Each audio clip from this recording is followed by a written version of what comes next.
প্রত্যেক দিনের মতন সকালবেলা সব কাজ করে স্নান করে চলে এসেছি রান্নাঘরে আর বসিয়ে দিয়েছি চা। আর এদিকে দেখো চাটা নামিয়ে নিয়েছি, সেটাই তোমাদের সাথে শেয়ার করলাম।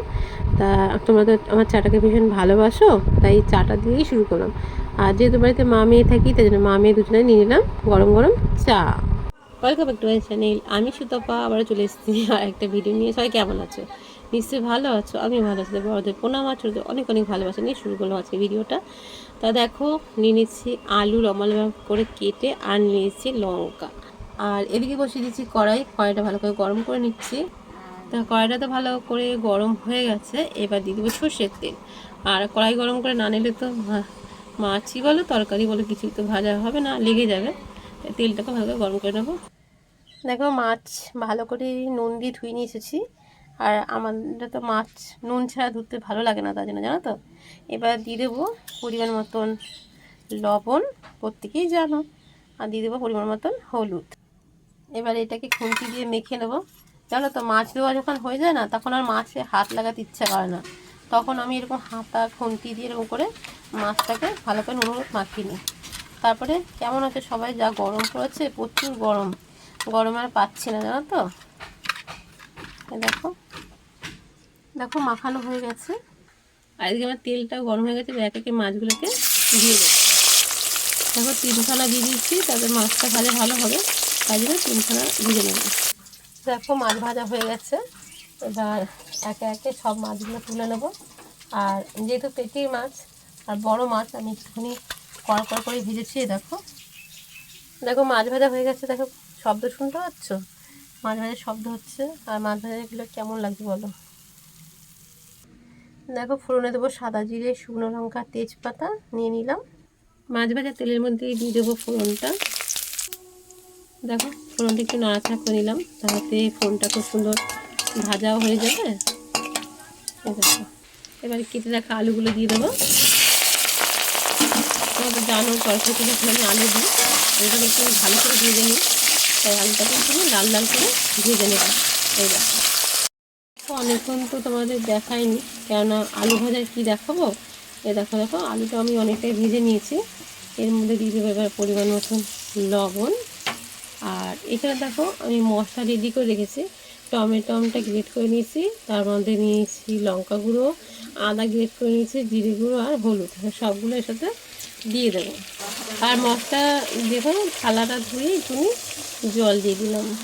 দেখো দিয়ে দিচ্ছি, এবার ভালো করে মশলাটা কষাবো যতক্ষণে তেল খায়। তোমরা তো প্রথমে জানো, আর ভিডিও অনেকদিন দেওয়া হয় না, অনেকদিন পরে ভিডিও দিচ্ছি।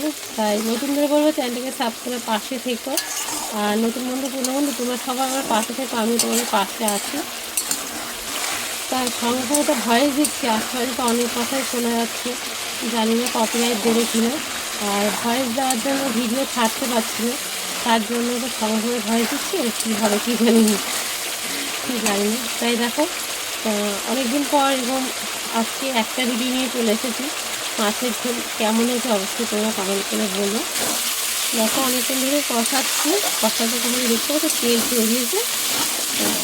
আর এরকম বড় মাছের তরকারি দিয়ে এরকম মশলা দিয়ে করলে তো আমার ভীষণ ভালো লাগে।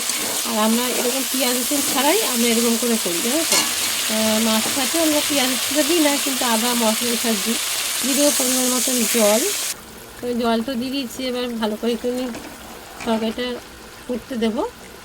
আর এ দেখো আলুটা পুরো সিদ্ধ হয়ে গেছে, যখন ভেজেছি না ভাজা করার সময় তখন সিদ্ধ হয়ে, জানো তো। দেখো আর ঝোলের কালারটা দেখতে পাল্টে গেছে। এই সময় দিয়ে দেবো সেই ভেজে রাখা মাছগুলো। এই মাছটা দিয়ে অনেকক্ষণ ভালো করে একটু ফুটতে দেবো তরকারিটা, তাতে মাছের মধ্যে তোমার নুন মশলা সব চলে যাবে। আর প্রচুর গরম, যার জন্য স্ট্যান্ড ফ্যানটা চালিয়েছি, যার জন্য ঘ্যাঁ ঘ্যাঁ করে জ্যাটারের আওয়াজ হচ্ছে, জানো তো। দেখো কালার দেখে বুঝতে পারছো তরকারিটা কতটা ইয়ামি টেস্টি হয়েছে। এবার দিয়ে দিলাম কিছুটা ধনে পাতা। এই দেখো হয়ে গেছে, এবার নামিয়ে নেবো। মাছ ভেজেছিলাম সেই থালাতে, এবার দেখো তরকারিটাকে নামিয়ে নেবো। দেখো কালারটা দেখতে পাচ্ছ কত সুন্দর হয়েছে। আর গরম যেহেতু, তার জন্য হালকা পাতলাই করেছি। কেমন হয়েছে অবশ্যই কমেন্ট করে বলো। আজকে খালি মাছের ঝোলটাই তোমাদের সাথে শেয়ার করলাম, আর কি কি রান্না করেছি চলো সঙ্গে থাকো।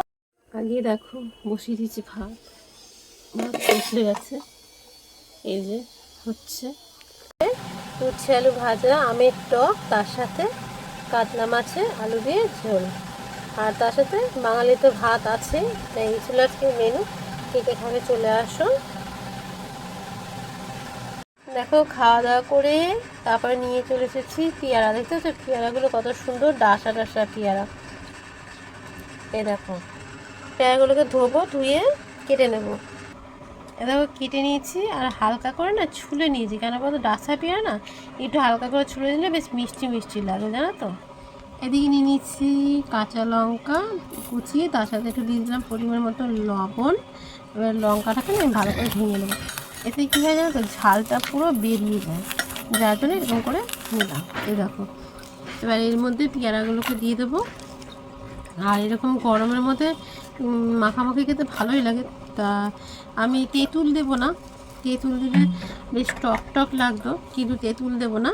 এ দেখো তার মধ্যে দিয়ে দিলাম কিছুটা ধনে পাতা কুচি, দিয়ে দেবো একটুখানি কাসুন্দি, যেন কাসুন্দি দিলে তো যে কোনো জিনিস খুবই ভালো লাগে, তার জন্য দেখো দিয়ে দিলাম কিছুটা কাসুন্দি। এবার ভালো করে হাত দিয়ে এরকম করে মেখে নেব। এই দেখো দেখো সবগুলো ভালো করে মাখা হয়ে গেছে। তাহলে কেমন লাগলো আজকের ভিডিওটা তোমরা অবশ্যই কমেন্ট করে বলো। সবাই ভালোবেসে পাশে থেকো, সবাই সুস্থ থেকো, ভালো থেকো। তাহলে দেখা হবে নতুন করে ভিডিওর সঙ্গে। আজকের মতন আসি, সবাইকে টাটা।